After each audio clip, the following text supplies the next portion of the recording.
العالمين حمدا عالمين حمدا شاكرين حمدا لله نعمه ويكافئ واصيلا يا ربنا لك الحمد كما ينبغي لوجهك الكريم وعظيم سلطانك. أشهد أن لا إله إلا الله وحده لا شريك له وأشهد أن محمدا عبده ورسوله لا نبي بعده. Yang saya hormati Ibu Ustazah ya, Ustazah Marlina, Ustazah ini ya. Ada beberapa kemudian santri-santri yang Ustazah saya ini, semoga yang berhadir di rumah Allah yang mulia ini senantiasa kita dirahmati Allah Subhanahu wa ta'ala. Amin. Tentang fikih darah perempuan. Darah perempuan itu secara ilmu fikihnya itu ada 3 macam, ya. Jadi bukan golongan darah A, ya. Nanti dipikir golongan saya darahnya O, yang begitu ya. Tapi darah yang ada pada kita perempuan itu pada umumnya ada 3 macam. Yang pertama ada namanya darah haid. Udah haid semua nih? Ada yang belum. Ada yang belum ya, kelas 7 kayaknya belum ya. Masih 12 kelas umur. 7 ya. Tapi kalau kelas 8 mungkin sudah banyak ya. Iya. Kelas 9 apalagi. Nah, haid ini sebagai bukti kita sebagai seorang perempuan. Jadi zaman sekarang kan banyak orang seperti perempuan gitu ya. Nah, Seperti apalagi perempuan. sekarang kita ini agak ngeri-ngeri sedap nih di Kota Pekanbaru. Bersyukur kalian terselamatkan, dipondokkan sama dengan putri-putri ustazah. Alhamdulillah semuanya dipondokkan. Karena apa? Sekarang agak ngeri-ngeri kita melepaskan anak gadis. Ya Bu ya, anak-anak semuanya. Karena apa? Baik kita ditipu orang, ya kan? Pintar kita dites orang. Jadi semuanya akan ada ujian. Makanya sekarang ini ada orang itu perempuan suka perempuan, laki-laki suka sama laki-laki. Istilahnya apa? Ya, walaupun belum mengalami, tapi ilmu ini akan melekat sampai kalian tua, ya, yakni darah nifas. Darah nifas, darah yang keluar setelah melahirkan. Tapi secara fikih nanti kita bahas, karena sekarang kan mau dekat bulan Ramadan. Nanti apa kaitannya dengan bulan suci Ramadan? Yang ketiga darah istihadah. Iya, itu kemarin ada anak nanya. Penyakit Si Aisyah nanya itu. Ya. Ini juga banyak penyebabnya. Kalau dulu di zaman belajar fikih Islam, belum pernah mengenal kanker rahim, belum pernah orang mengenalnya kanker rahim, belum pernah namanya orang mengenal kista. Sekarang anak-anak gadis banyak yang kena kista dan menyebabkan pendarahan berkepanjangan. Ini nanti akan menjadi pokok pembahasan kita. Ya, 9 sampai 55. Ini mungkin pada umumnya dialami oleh perempuan. Di rentang usia itu masih dikenai haid. Nah, permasalahan kita hari ini, kok cepat kali ya datang haidnya? Iya, ada anak-anak kecil udah haid. Mungkin kita lihat pertumbuhan anaknya. Yang pertama bisa disebabkan secara psikis. Apa contohnya? Dulu, zaman-zaman dulu kita haidnya kelas SMP. 3 MTS ya. Seperti kelas 9 ya. Sekarang namanya kelas 9 baru haid. Kalau ustazah sendiri mengalami haid itu kelas 3 dan mau akhir, dan mau masuk aliyah baru haid. Jadi kita udah ngerti diajarkan cara mandi. Tapi ternyata anak-anak, adik-adik kita mungkin ya, terutama anak ustazah dulu, umur 10 tahun sudah datang haid. Dia masih kelas 4 SD. Sementara kan mungkin di SD belum diajarkan cara mandi dan cara kalau datang haid itu bagaimana, ya. Akhirnya apa? Waktu itu ibu pelatihan di hotel Ratu Mayang tadi. Mentik-mentiknya, Umi berdarah.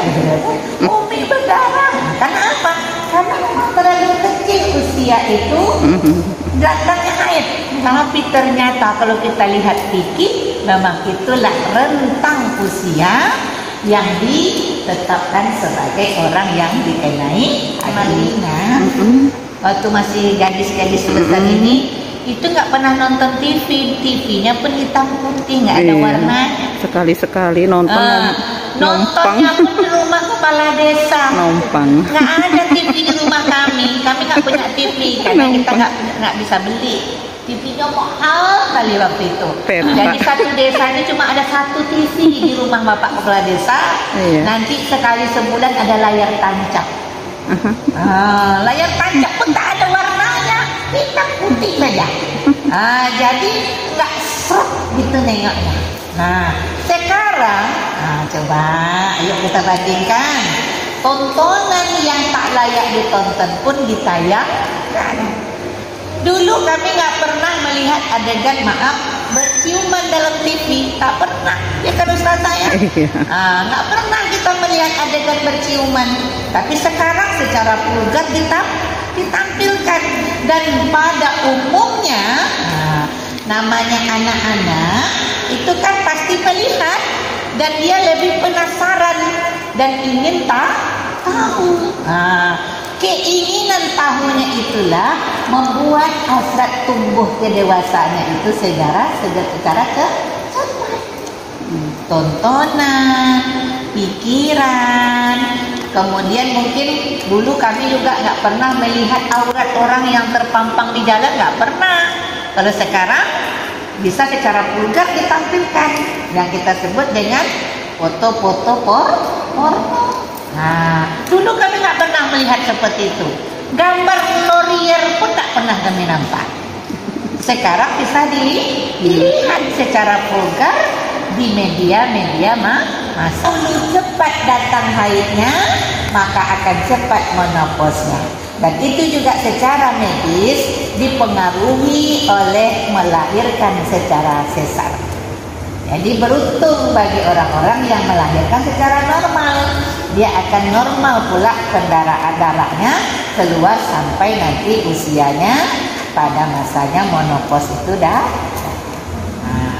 Jadi menopause itu usia yang sudah berhenti haid. Kemudian berapa lama haid? Coba yang sudah haid boleh ceritakan pengalamannya berapa lama? Terpendek itu 1 hari 1 malam. Jadi kalau Ustazah Marlina, kalau kita nanti nak monopause, itu 1 hari itu dia bisa berhenti lagi, tak ada lagi. Itu paling singkat ya. Kalangan Hanafi juga 1 hari 1 malam. Dan haid terpanjang itu adalah 15 hari 15 malam. Jadi kalau ada yang haidnya 33 hari, bulan aja 30 ya. Pernah ini dicerita ustazah dulu waktu masih ngajar di SD. Teman-teman ustazah guru-guru itu saya perhatiin kok nggak pernah sholat zuhur gitu ya. Tentu kan bukan kepingin tahu tentang ibadahnya gitu, bukan, tidak. Tapi hanya sekedar tahu ngapa ustazah ibu nggak sholat zuhur. Itulah ustazah, inilah masuk hari keempatnya bulan ini, belum juga kering darah itu.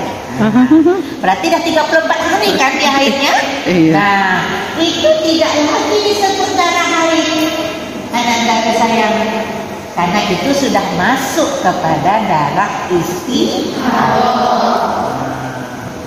Jadi darah haid itu hanya 15 hari 15 malam. Cucu teman saya, dia baru umur 7,5 tahun. Kelas 1 masuk naik kelas 2 ya. Tapi dia sudah pendarahan, sudah haid. Nah, itu tidak haid.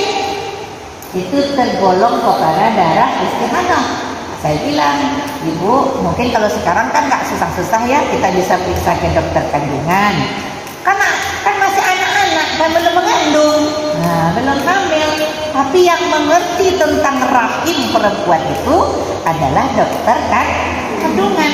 Jadi nanti kalau pamannya ada adiknya, ya, atau keluarganya yang mungkin mengalami pendarahan seperti usia sebelum masa haidnya datang, usia 9 tahun belum nyampe, tapi dia dah haid gitu katakan. Kalau kita awam kan pasti haid kita bilang kan. Nah, padahal ternyata di dalam perutnya sudah tumbuh kista. Boleh. Yang tidak boleh dulu kita sampaikan. Apa yang tidak boleh kami lakukan ketika kami dalam keadaan haid? Kata Aisyah, apabila datang haidmu, berhentilah engkau sholat. Nah, berarti tidak boleh sholat. Nah, jadi orang yang sholat itu kan syaratnya adalah suci dari hadas besar dan hadas kecil. Kalau sudah datang haid, walaupun baru itu flek, nah, tahu flek? Kan kalau hari pertama kan belum langsung bukan begitu dia kan, paling nanti keluar dia bintik-bintik hitam, atau mungkin dia berbentuk flek, tapi dia seperti maaf di celana dalamnya ngeles aja kayaknya ya. Nah, tapi sudah warna coklat-coklat dia. Nah, tidak lagi sama dengan wadi. Tahu wadi? Udah pernah mendengar kaji wadi? Belum. Nah, mudah-mudahan nanti kita ada pertemuan berikutnya nanti disampaikan tentang wadi. Jadi wadi itu cairan yang keluar dari rahim kita atau dari kemaluan kita, tapi dia seperti cairan. Tapi kalau sudah datang haid, dia akan berubah warnanya menjadi coklat kehitaman. Itu tanda haid datang. Ya, apabila itu sudah datang, maka berhentilah kamu sholat.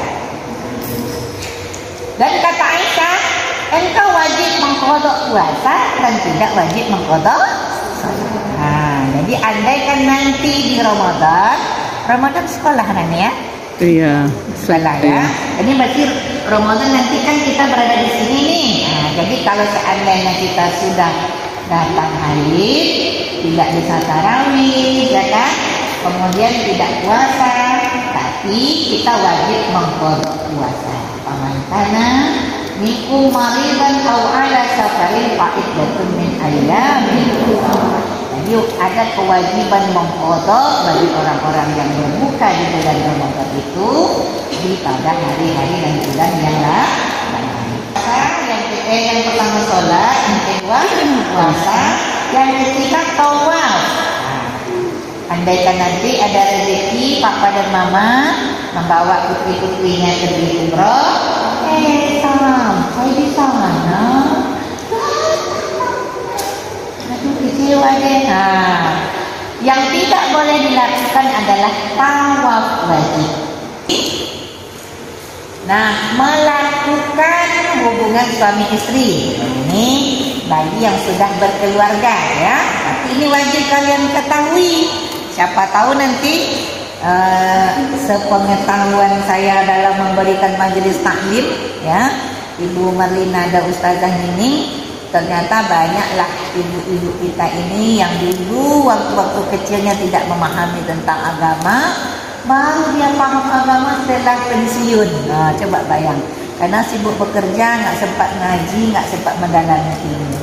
Ternyata ilmu kecil-kecil ini nak berguna sampai dewasa. Nah, jadi ingat nanti ini, mengapa tidak boleh? Nah, Ananda coba dibaca surah Al-Baqarah ayat 222. Siapa yang sudah hafal? Sudah hafal ya? Juz berapa tuh?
ila dukhul, lakukan olehmu apa saja terhadap istrimu, ya, kecuali melakukan hubungan suami istri. Pemahaman mereka itu adalah lewat depan, lewat lain terserah.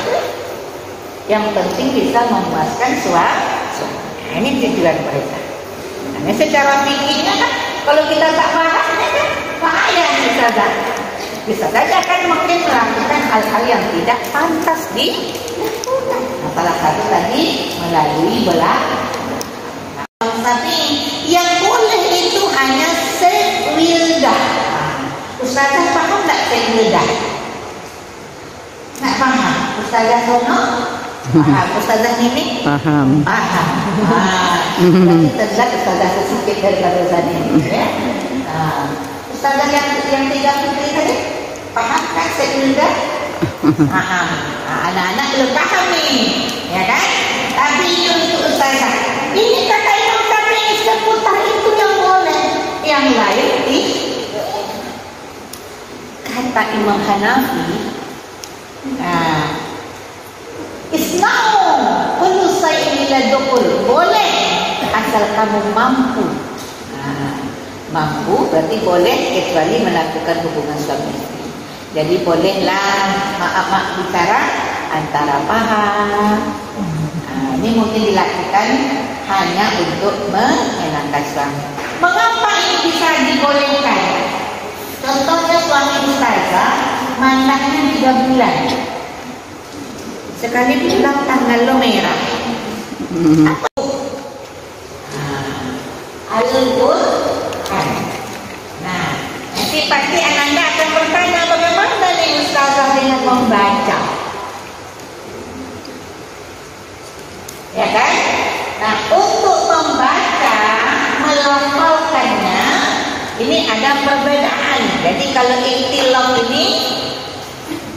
ikhtilaf para ulama inilah yang membuat kita itu berbeda pendapat. Ada yang mengatakan boleh dibaca saja, ada yang tidak boleh sama sekali, sekalipun melafalkan. Kita lihat dari kalangan mazhab Syafi'i itu imam muridnya itu ada namanya Imam Nawawi. Imam Nawawi ini mengatakan bahwa melafalkan saja nggak boleh. Jangankan membaca. Makanya ibu-ibu majelis taklim sering saya sampaikan, ustazah boleh baca surah Yasin kalau haid, melafal aja tak boleh. Apalagi kita membacanya secara keseluruhan. Tapi di kalangan Wahbah Zuhaili mengatakan bahwa boleh dibaca seperti ustazah guru Quran hadis. Ya, guru Quran hadis kan dia baca, tapi bolehnya dipenggal-penggal. Ini boleh juga nanti dipahami di kalangan ustazah. Jangan-jangan nanti kalau kita kan guru Quran hadis kan tak bisa libur. Kalau haid kan kita tak ada liburnya kan. Ini dibolehkan, tapi tidak boleh dilafalkan membaca Al-Quran seperti tadi. Kan tadi kan saya suruh baca surah Al-Baqarah ayat 222. Maka selama dalam keadaan haid berarti kita tidak membaca hafalan. Bagaimana dengan murojaah? Bukan orang ini pada hafal Quran semua dah. Ya, jadi mau haid mau tetap menghafal. Murojaahnya boleh dihafalkan. Ya, jadi berarti kita masuk kepada kelompok yang tadi berikhtilaf ya, masuk kelompok bersaing, ya, tidak ada masalah, ya, tergantung amalan. Seyogyanya kita hanya diperbenarkan membaca Al-Quran itu di dalam hati. Kalau kita pun murojaah, menambah hafalan tak mungkin, karena kita mesti buka Al-Quran. Oke, lanjut. Yang tidak boleh lagi adalah berada di dalam mesti dalam waktu yang lama. Ini juga berbeda juga istilah para ulama. Ini nanti sekedar itu saja. Mengapa perempuan tidak dijatuhkan tolak dalam keadaan haid? Karena salah satu